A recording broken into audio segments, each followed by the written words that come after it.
Emmanuel Macron's dream of an EU army could destroy the bloc, a French political heavyweight has warned. Jean-Éric Chotel dismantled President Macron's plans, claiming differences between states could see the bloc plunge into a crisis.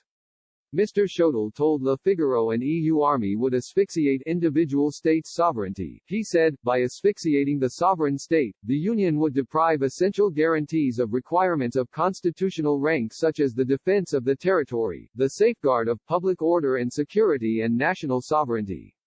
The result would be a systemic crisis. Mr. Chotel argued different outlooks from each member state, for example, between France and neighboring Germany, made a joint approach impossible. The former French Constitutional Council official highlighted an EU directive, which called for members of the armed forces to be treated under common workers' laws, that divided the two states. Germany was quick to embrace the bloc's directive, he said, ignoring France's disapproval of it. He added, France has seen itself de facto delegated by the other member states the mission of defending their common civilization in perilous external theaters. Because of this delegation, which exempts them from shedding the blood of their soldiers, the non-belligerent member states are not too embarrassed by the 2003 directive and, like Germany, go so far as to take in this matter a position contrary to that of France. Faced with such a failure of the Franco-German engine, how can we still dream of a European defense?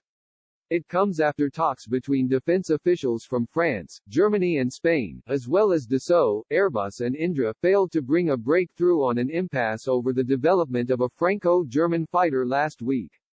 Costing more than €100 billion, the Future Combat Air System (FCAS) brings together Germany, France and Spain at the core of deepening European Union defense cooperation. German Chancellor Angela Merkel and President Macron kicked off the ambitious venture in 2017, when the EU was rattled by Britain's decision to leave the bloc and deeply divided over other issues such as the migrant crisis.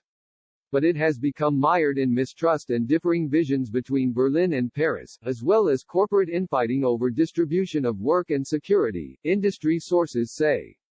Mrs. Merkel and Mr. Macron failed to settle the row at the beginning of February, leaving open when the next tranche of project funds of at least €5 billion can be released.